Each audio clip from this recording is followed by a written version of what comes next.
And then with that, where do we start today? We're going to start with two amazing humans who I am so honored to have witnessed over the course of many, many years. It's a fireside chat with a friend, a colleague, a luminous being, our fearless leader, Khan, who many of you or most of you know, and Dr. Sachin Jain, who, as many of you know, is this a leader and an inspiration to the work. He gives me hope that we will be addressing many of these gaps together in ecosystems and in true collaboration. So with that, I will introduce Khan and Sachin.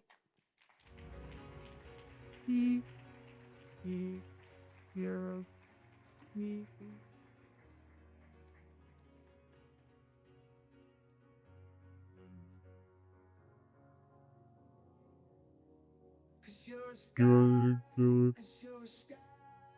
From stars. I'm gonna give them a heart. Medicare option for Freddie. No, not Freddie. Hey, Just so you know, this medication isn't covered by your insurance. It looks like your fire authorization needs to be renamed. What? I was told it was covered. Hey. Hello, pretties. Eddie! I'm so sorry, Naka. Come on. I do have Medicare. Yeah, I have Med. Yes, I do. Okay. Aging me. agent wings. Tell me.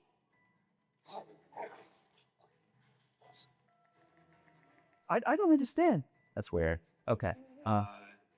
Yeah. Are you still there? Freddie. As soon as you did that woman, please come back. Even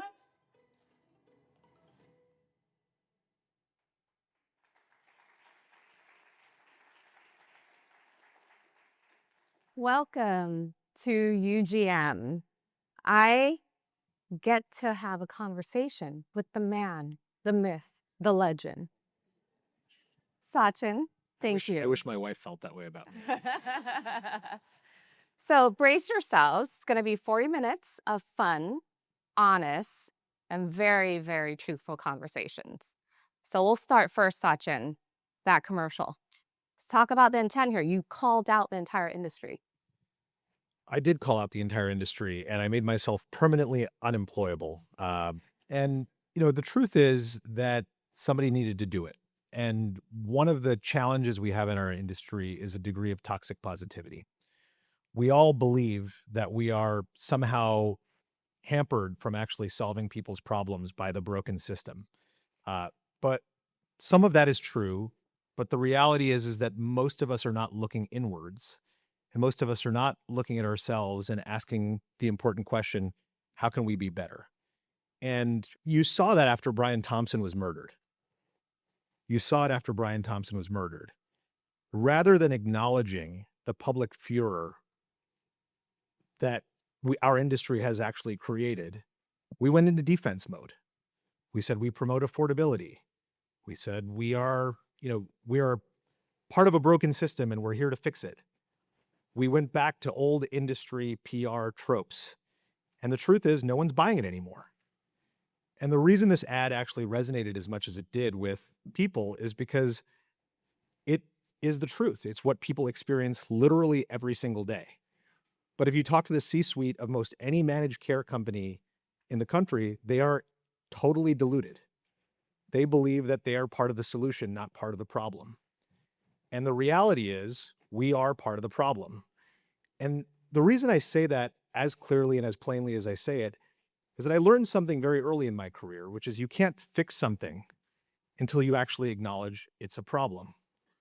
But if we keep going along saying that we're wonderful and we're great and we're promoting affordability and yada, yada, yada, yada, we'll never actually get to solving the real problems.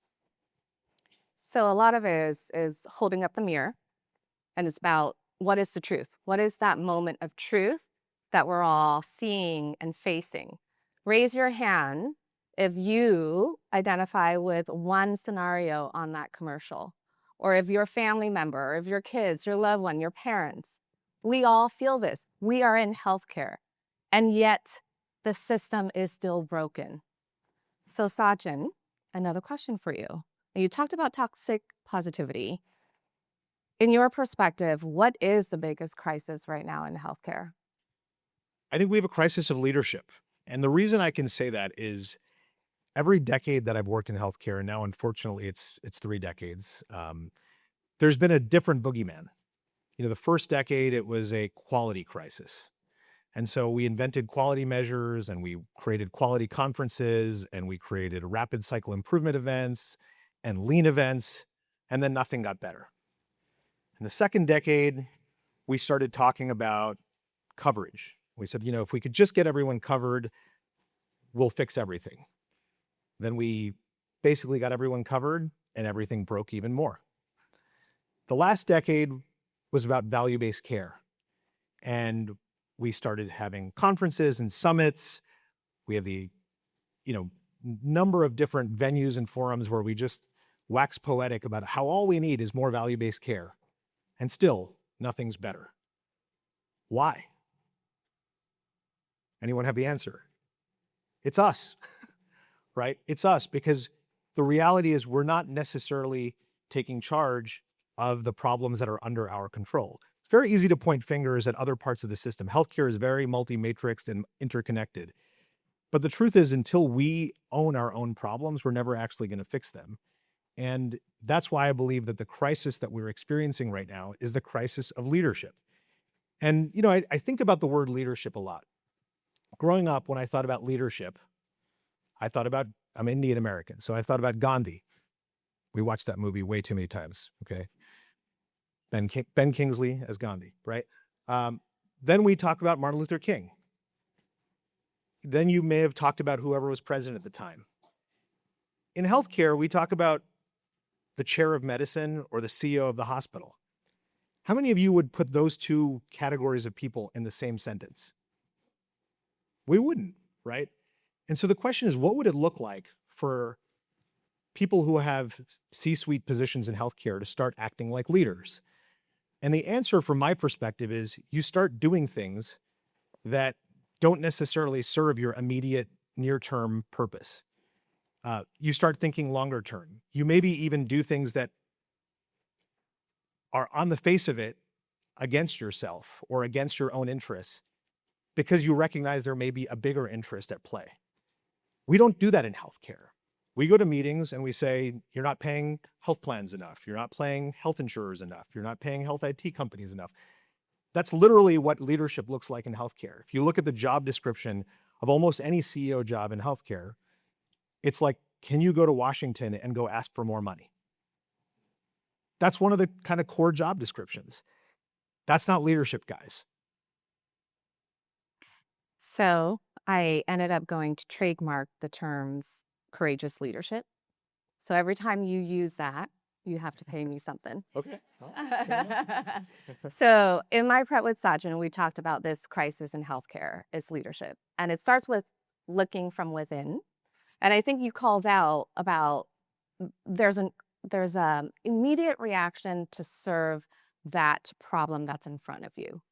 But how do you see and how do you empower your teams, your staff, your organization, and beyond your organization to start to think differently and start to think about that bigger purpose? It goes back to my question is, one, how do you do that? And then two, maybe starting with you, Sachin, is what is your why? Why are you in this? So I'll get back to the why in a second. But I want to just talk a little bit about how you actually start to operationalize this. And look, I'm going to be the first person to admit that I'm not that much better at it than anybody else. What I can say is in our organization, however, we've implemented what we call our ways of working. And there are 5 kind of values, and they're not the usual values, which are like be honest, be good, be nice, right? Number 3 on our list of ways of working is courageous challenge. And so we want to create an environment where it's okay to have challenging conversations, to challenge our own status quo, to ask the hard questions, to encourage people to ask the hard questions. And I want to just tell you a story, if I can just take a detour for a second, about a call that I got a few weeks ago from a friend of mine who's a chief of cardiology at a Northeast academic medical center, who said, "You wouldn't believe the phone call that I just got from the administrators at my hospital."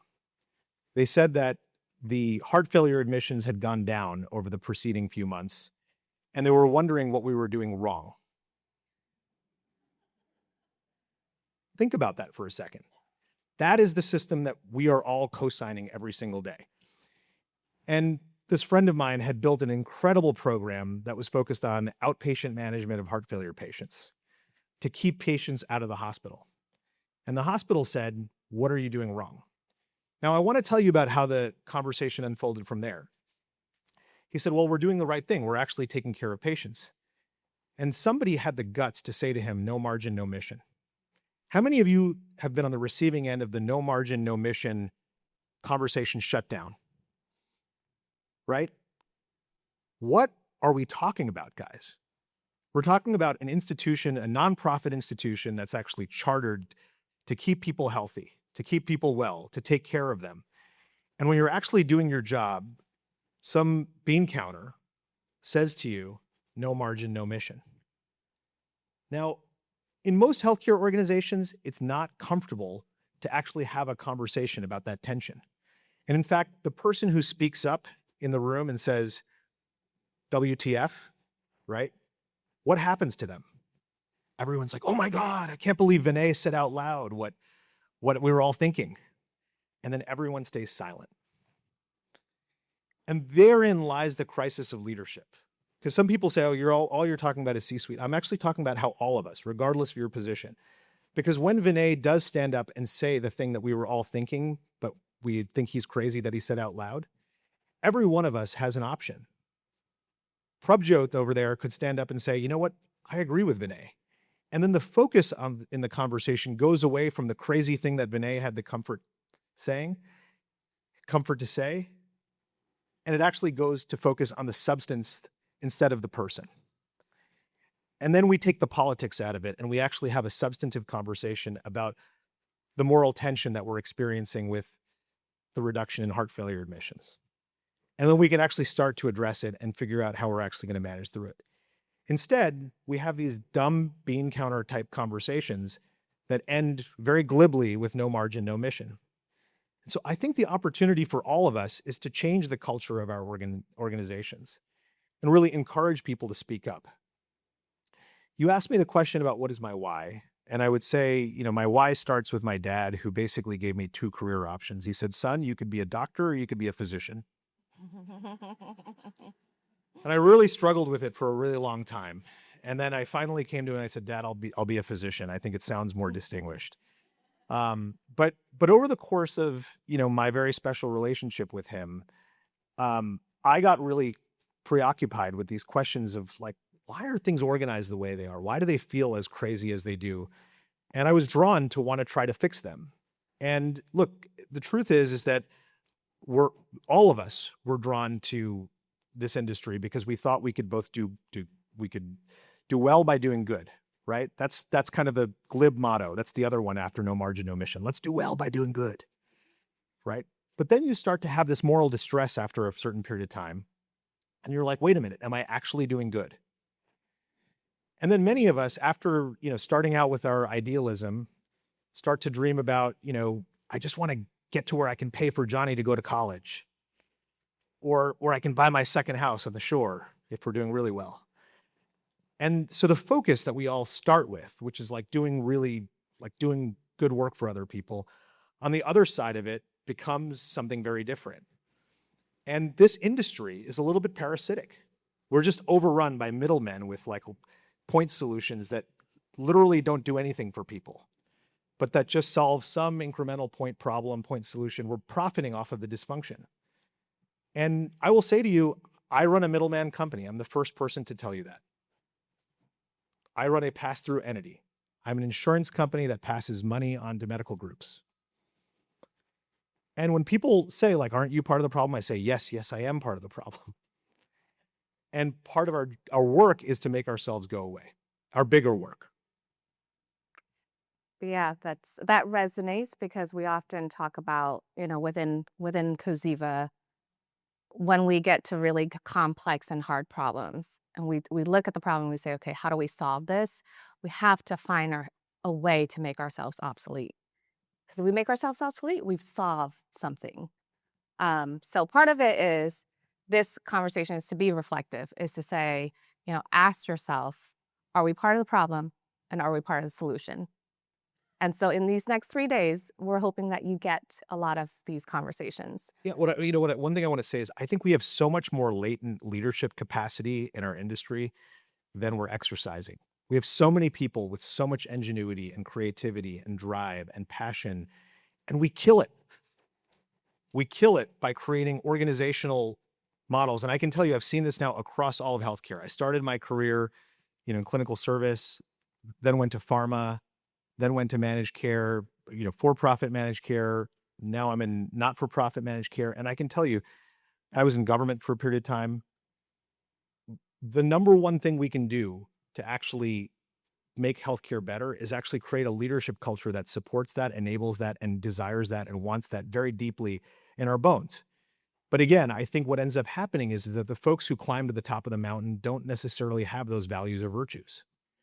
So I think we have a broken culture of leadership where people sitting atop of healthcare organizations are oftentimes more extractive than they are inspirational. And that's the work that we have to do, is actually kind of shift the curve on what we really expect of leaders of healthcare organizations. Can I double click on one thing you said, Sachin, which is there are voices that say the truths that we don't want to hear in certain meetings, board meetings, team meetings, when we're talking about budget. There are voices that point out the problem, and it's easy to not listen. So how do you promote a culture where those voices actually have a platform and can be heard? Yeah, so when we actually say that one of our values is courageous challenge, then it actually gives people a language that they can use every day at work to actually bring up something. And so what they're doing is aligning with the values of the organization. So many times, and there's a few SCAN people scattered in the audience, and I hope you'll meet them. They're wonderful. And you can ask them, there are a number of people who stand up in a meeting and they say, in the spirit of courageous challenge. And yes, there's a part of me that every time that happens rolls my eyes in the back of my head, but I keep my eye, because sometimes it's not really in the spirit of courageous challenge. Sometimes it's in the spirit of annoying challenge. That's just life. But the truth is you're actually giving people language, which is giving them permission to stand up and say something that goes against the grain in the organizational culture. And we try to honor those people, and we try to honor people who actually live up to those values. This isn't easy work. And I'm not going to, again, like I said, I'm not going to pretend that it goes perfectly, but I will tell you a big part of what my leadership journey at SCAN has been about is about unlocking people and unnumbing them to, kind of some of the corporate propaganda that we all get subject to, right? If you're part of an organization with a strong culture, sometimes that's a way of saying like, oh, there's really strong propaganda. And so what you want to do is create a culture where I think people do feel comfortable engaging, challenging, asking hard questions, and kind of flattening the hierarchy. I mean, that's another part of it too that I think is really very interesting when I travel to other healthcare organizations and you actually see how hierarchical it is. It's like the CEO never talks to the director never talks to the frontline person. And there's like a culture of like, you can't actually talk to someone further up the food chain without permission. So it's very uncomfortable for new executives when I say, you can't tell people that they don't have permission to talk to me. Like if you do that, you're out. That's like one of my non-negotiables, because what you're trying to do is manage the message. And again, so much of healthcare is just about managing the message. Now, you can ask the people here. People certainly manage me. They manage the message to me. But I'm also very aggressive about trying to find out the truth. I meet with people at every level of the organization and try to get to the real bottom of things. It's not always easy. It's not always comfortable for people, but that's the work. So you've normalized the language, courageous challenge, courageous leadership. There's one more thing that you did, and I'd love for you to share with the audience, is you don't call your employees employees. You have a different word, a different label. Can you share? No, we call our employees rebels. And we're rebelling against the broken status quo of American healthcare. And listen, I get some nasty Glassdoor reviews about this word rebel all the time. So some people don't love it. And that's okay. They're courageously challenging me without identifying themselves in an anonymous forum. But what I can say about, this word, rebel, is it's actually a callback to our founders. Our founders were a group of people we affectionately call the 12 Angry Seniors. Group of 12 seniors who were tired and frustrated with the broken status quo of aging in Long Beach, California, who came together and said, enough is enough. And they started an organization called the Senior Care Action Network. And then some genius wanted to make it sound like a radiology company, so they called it SCAN. But the truth is that I think rebellion is part of our founding DNA. And we wanted to bring that back. And that's why we've, for the last several years, called all of our employees rebels. I have one question. I also love Star Wars. I have to admit that too. I'm like a huge Star Wars guy. So there's a little bit of like forcing my entertainment preferences onto the company. I have one question tying it back to the voices that often bring to light the issues. You all, at some point in your life, in your career, have been that voice. And you've also played the other side. I know I have. I've been that voice. I've tried to be the rebel. And I've also been on the other side where I just don't want to hear the problems. So as a rebel, how do you not surrender just to the sheer, like it's just pushing a big boulder up against a mountain and it's hard. So how do you find yourself recharge and going at it again and not losing your why and not losing your ability to rebel? Honestly, you have to win once in a while. I think that's the real truth of it, is every so often you need to win. And I'll tell you, like a win can give you like 10 years of energy. My most recent win that I'm just like super proud of is our team led a challenge of how CMS calculates star ratings in a federal court. And when we did this, we were rebelling against CMS, the people who pay us. It's kind of an interesting strategy. And, we basically went to CMS. We told them that they had misinterpreted their own rules and had acted outside of their authority to change how star ratings were actually calculated. And the whole world told us we were wrong. We went to AHIP. The folks at AHIP were not interested in challenging CMS on this issue. We went to a bunch of other health plans. They said they had no interest in joining us in a lawsuit. And then, we filed in federal court, and then we argued our case in Washington, and we won. And then they recalculated star ratings for the whole industry for that year. Plans got more than $1 billion of additional payments. 60 different plans were affected, and I got not a single thank you, flowers. I mean, it was amazing. In fact, a really good friend of mine who runs a plan on the East Coast said, man, I can't wait to take credit for this with my board. It was, it's a bunch of extra revenue. It was wonderful. Leadership, guys, leadership. So, but what I'll just tell you is that kind of unnumbed me, because I was at a period where I was running out of steam, where I was feeling like, man, I've been doing this stuff for so long, like things aren't getting better. And the regulations keep getting more complicated and more challenging, and it's harder and harder to operate in this environment. And, the slope of the hill was getting higher and higher and higher. And honestly, I think we're still like a little bit euphoric almost 2.5 years later that we, as a small Southern California, regional plan, challenged CMS in a federal court and won. So I think it's possible if you actually get a victory every so often. If you're always losing, then I'm sorry. So play to win. Yeah, I mean, you have to get some small wins and some big wins once, to keep your energy high. And more realistically, if an organization isn't buying buying your special sauce, or isn't really adapting to your leadership, or it's not aligned, you're probably in the wrong place. And many of us really don't want to repot ourselves. We get really comfortable. We're like, I live in Upper Gwinnett, Pennsylvania, and I'm going to stay in Upper Gwinnett, Pennsylvania, because till the day that I die, and That means I'm going to put up with a toxic culture, and I'm going to be in an organization that doesn't necessarily support me or support my goals, and I'm just going to do this. Well, then, you get what you get. But it's a big country. There's a lot of dynamic organizations. There's a lot of dynamic people.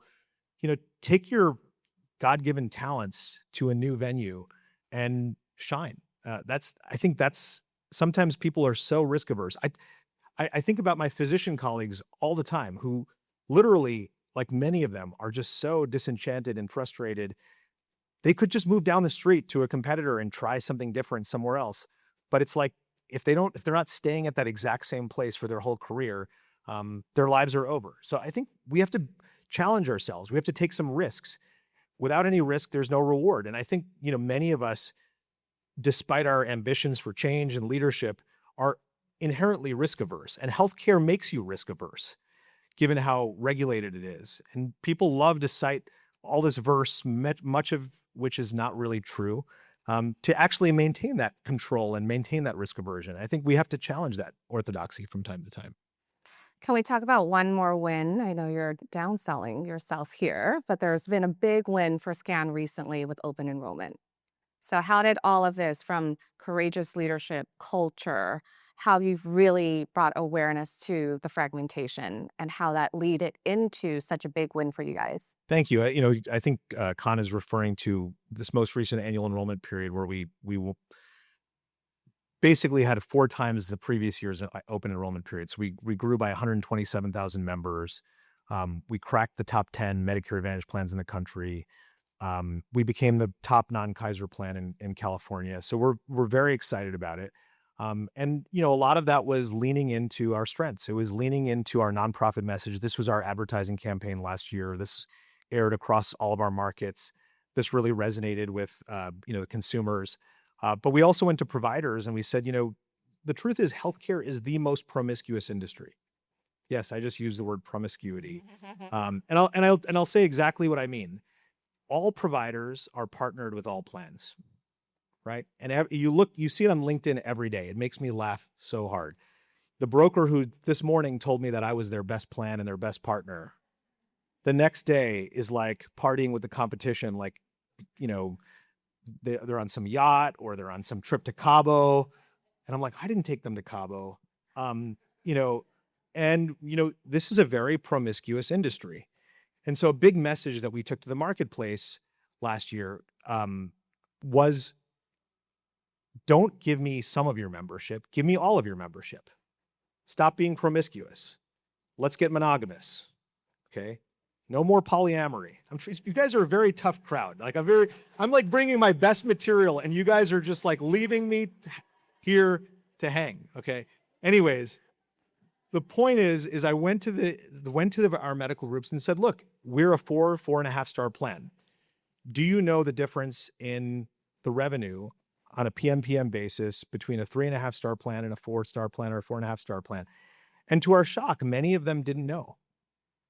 Because Medicare Advantage was flush with cash over the last 10 years. So people weren't valuing SCAN lives differently than they were valuing Joe Health Plan's lives. But as things have gotten tighter, many of our provider partners are saying, you know what? You're a 4.5 star plan. You're not for profit. You're not skimping on your payments to providers. We're going to move more membership to you. And some of you are in the audience, so thank you very much for that. But again, I think part of healthcare's challenge and problem is we multiply complexity by working with everybody and wanting to maintain optionality till the last day that we die. And sometimes you have to choose sides, going back to the Star Wars references, right? There is good and there's evil. And you got to choose. You're going to work with the good guys, you're going to work with the evil guys. The truth is that many of our health system partners elected to terminate their relationships with other health plans and migrate their membership to us. And so that's really what played out this last year. I feel like there's going to be another backstory at the reception dinner tonight if you want to learn more about the promiscuous industry of healthcare. You started with Coldplay. I'm like, Coldplay should not be played anywhere. Okay, so yeah, I had to bring it. I had to bring it back to that. I had to bring it on the back to that. playlist. To bring it back to that. So I do want to ask you about accountability at scale. So you've talked a lot about courageous leadership from within your organization, changing the DNA and the culture with a framework. And you've done extremely well with open enrollment and really forcing the providers to be exclusive with you. Now, or there's a piece semi-exclusive. It's more semi-exclusive.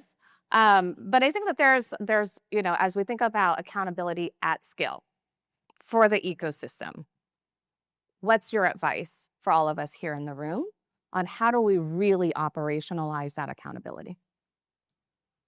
say more about what you mean. Payer and provider collaboration, and I think that you've really done that with the providers. Is there anything else? Yeah, I mean, I'll just say we have such a strong tendency to pass the buck. Given how multi-matrixed healthcare is, right? It's so complicated. It's so easy to say, "Oh, it's not us, it's them," and it's not them, it's us. And the truth is when somebody enrolls as a SCAN member, when somebody over 65 decides that they're enrolling in SCAN, they're choosing us and they're choosing a provider group. But on the other side of it, they're not seeing us as different from the provider group. For them, it's all SCAN or it's all the provider group. And so when they come to us with a problem, oftentimes culturally, it's super normal to say, well, that's not our issue. That's the provider group's issue. How many of you have gone to a doctor's office and had them give you the runaround, right? And we do this in so many places in healthcare. No, that's the facility's fee, not the doctor's fees.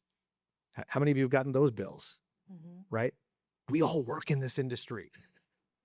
We've done this to ourselves. We normalize this stuff. So I think part of what I, say to our team is let's not normalize the abnormal. So when we do get a phone call and someone says they're having a problem, with X, Y, or Z, we actually try to step in to help them. We don't always succeed, but we actually really try to take full accountability for it. When Brian Thompson was murdered, many people actually took their faces off of the websites of their companies. And I understood that for a short period of time. I actually do understand it. But many of them didn't put them back. And I'll tell you what we've done.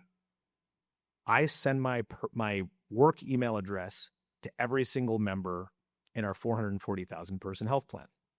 Every day, and Vinay's our chief information officer, is right there. Every day we get 3 messages. Every day. There's somebody who's really happy. There's somebody who's just giving me some helpful advice. And then there's somebody who's really pissed off. And accountability is about actually being close to your customers. And there's a reason that every quarter my email address, not my fake email address, my real email address, goes out to every single member, is because I want to stand up and be able to say sorry when we're supposed to say sorry. And I'll tell you, we don't do that enough. We instead hide behind HIPAA, we hide behind the ACA, we hide behind whatever rules we think we can hide behind. We hide behind our vendor partners. We say it's not really our issue, it's Cozeva's fault. Call Khan. It's Khan's fault. It happens quite frequently. Right? We've got the health plans, we've got the providers, and then we try to say this. But when did it become okay to hide? When did it become okay to not take accountability or responsibility for your product? Is that leadership? Can I also add, there's an element of transparency that is needed for accountability at scale. So any words on being transparent, not just with your team and your staff, but being transparent with the broader ecosystem and the patient, right? The providers, patient. And so when we talk about quality and performance and where the opportunities are, how do you share that transparency? Look, we are out here telling people that we have problems. My competitors in the space stand on stages like this and they talk about how amazing they are and how their app never fails, and they tell you lies. I mean, I don't want to be that blunt about it, but they literally tell you lies. Many of them are monopolistic entities who are entirely focused on profit, and they gaslight you into saying that they're actually about something else. If they're about profit, they should just say they're about profit, right? And the moral distress that so many people feel in healthcare is when we say we're about one thing and we actually are about something completely different. And, we talk a lot about provider moral distress. We don't talk enough about people who work in the business side of healthcare and sit in rooms like this and their distress. We don't. We just don't talk enough about it because we go along to get along. That's the culture. But the truth is we should all feel some degree of distress right now because we say we're about one thing and we're doing another thing. And, on the other side of it, I'll just tell you, in the spirit of transparency and accountability, we have a ride benefit. We're one of the first health plans in the country to ever offer a ride benefit. Now everyone has one. And, every couple of months, our ride vendor will leave somebody on the side of the road, once on the side of the 405, if any of you drove it on the way here. An older adult, right? That's elder abuse. Let's just call it what it is, right? Somebody else could be sitting here and say, well, that's just, when we're working at scale, there's going to be some, service failures. No, we were complicit in elder abuse that day by working with a vendor who did that. That's what happened. And it's terrible. And again, I'll go back to something I said earlier. You can't fix things until you actually admit them to yourself. If you've ever been to any kind of therapy, that's foundational. It truly is. If you're an alcoholic, you're never going to get sober until you admit that you have a problem with alcohol. If you are a smoker, you are never going to quit smoking until you admit that you have a problem with nicotine addiction.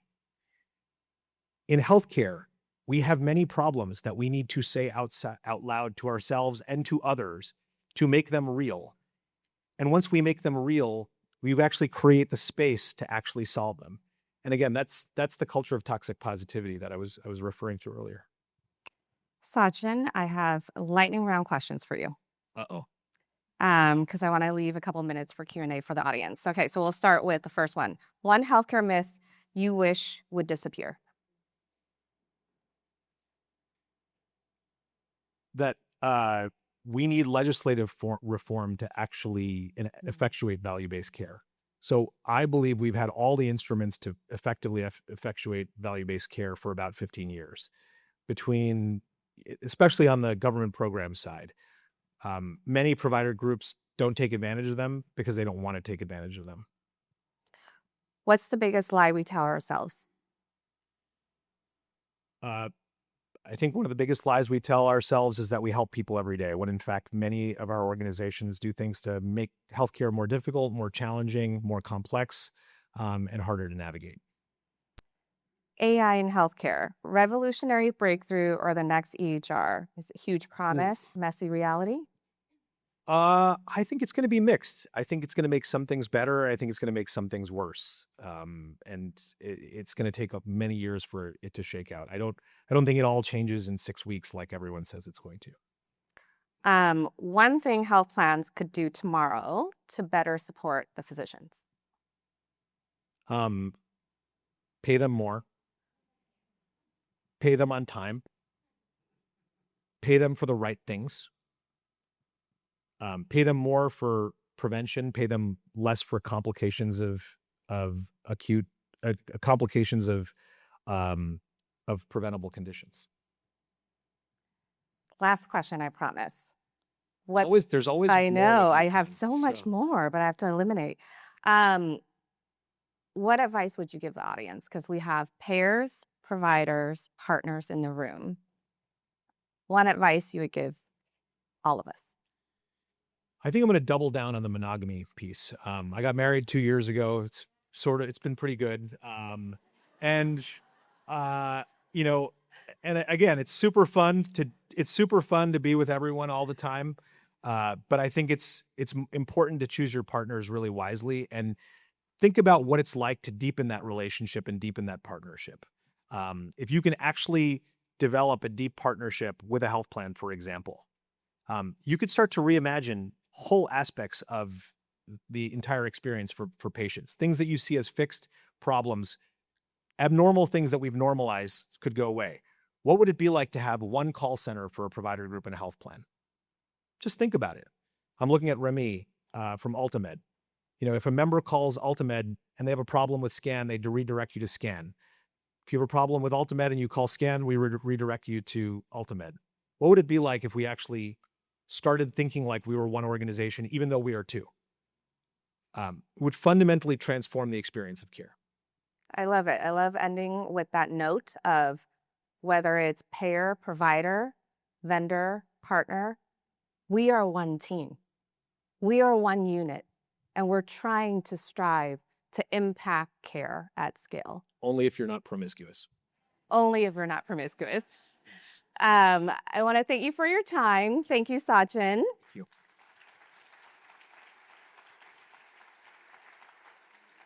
And we want to open it up for Q&A just for a few minutes.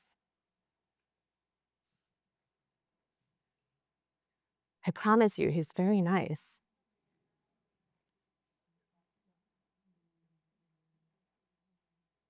I had a loud voice, at least that's what my mom says. My name is Kalpana Shah, and I'm with Advent Advisory Group.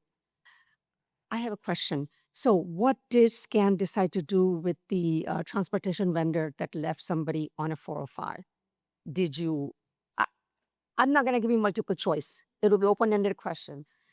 Yeah, I mean, look, we called them to the carpet in a pretty serious way, and let them know that their quality standards were not adequate for serving the population that we serve, and instructed them to try to make it right for that member. And I think they have, and it took a lot of work, but we have to be advocates for the people we serve. And a lot of times we treat these things as just being normal, and they're not. And that's what we enforce to them. Yeah, so we've been working them very closely with them, and we're also changing our service model. So again, if you call our call center today, they would refer you to a separate call center. And in fact, I'll give some credit to some people in the room. There's Soren Mether right there. He did some foundational work on this and identified that, there were opportunities for us from a technology perspective to enable our staff to help, better support people through their ride experiences as opposed to outsourcing it to the vendor. So again, trying to create a more integrated experience there. Simon Jones with Alteus. Can you talk about our addiction to money?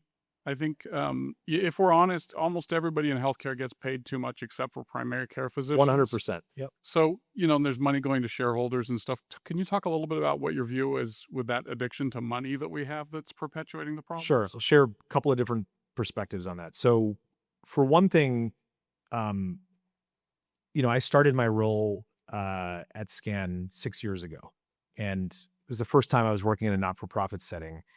And I learned something about how compensation is set in not-for-profit organizations. Does anyone know? It's a benchmarking exercise. So we benchmark against other organizations, but we stratify them based on revenue. So this actually unlocked for me a lot of the why for what we've seen over the last 20 years, which is the massive consolidation, the fever to get bigger for health systems, for health plans to just get bigger and bigger and bigger and bigger. Now you could say the scale has actually driven efficiency.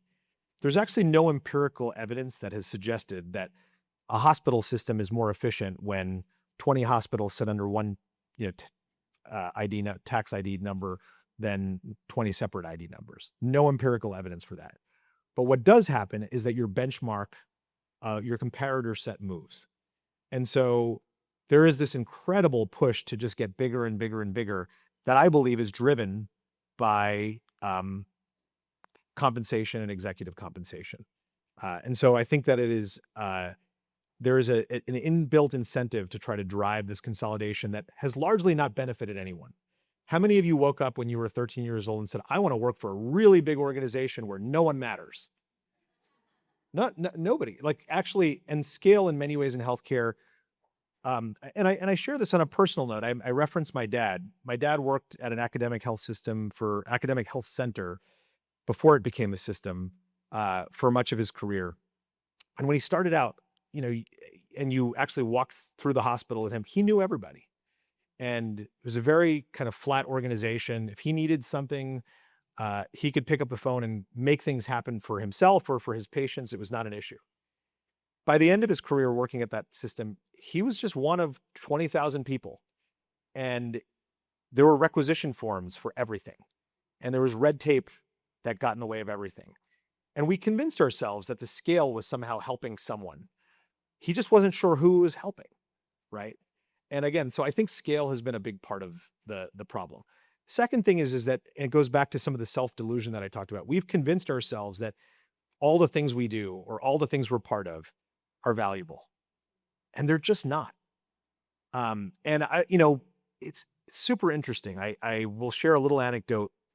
Maybe I'll stay away from that anecdote. It's just too alarming. The point is there's just so many mouths to feed in this industry. And we're not operating enough with what I call radical common sense, that we create complexity and sometimes just to kind of feed all the mouths. And so I think there needs to be a radical simplification. I think we should stop benchmarking organizations based on revenue. We should start benchmarking organizations based on health outcomes improvement, and change the incentive model. And one of the biggest, most nefarious parts of this whole story is that many healthcare organizations' board governance is dominated by finance people. So you have, folks who come from the real estate industry, finance industry, where bigger is always better. The higher number always is better. But in healthcare, which is still traditionally fee for service, if the number is higher, it just means people are sicker. That's all it means. And so, I once lost out a very prestigious healthcare job. I'm still wincing about this because I went to the board and I said, my goal is to reduce our revenues over the next 15 years. I did. It's funny. I was very innocent. And they said, what do you mean reduce revenues? And the person I was talking to ran a hat business. So he couldn't conceptualize what I was talking about. He sold hats, millions and millions of hats, apparently. Lots of people wear hats. Nobody here is wearing a hat. But, and in almost any other industry, you're measured by, the price of goods that you sell and the quantity of goods that you sell. And in healthcare, we also measure ourselves on the price of the goods we sell and the quantity of the goods that we sell. And we celebrate when we can get higher prices through consolidation. And we celebrate when more sick people, it's very deranged, more sick people need more of our services. And we convince ourselves it's okay because we compete against the system across the street. And so we're like, we just want more share so we can fulfill our mission more. But all of these organizations have lost sight of what the real mission is, which is let's keep people out of the hospital. Let's actually make people healthier. And this is one of the places where I really align with some of what's going on in the federal policy agenda, which is let's actually have a healthier country that doesn't need as many healthcare services. It's not a bad message. Some of what comes with it has been bad, but it's not a bad message. Thank you, Sachin. I think we're going to get ushered off the stage here. Thank you so much. And we're going to kick off with the next session. Thank you.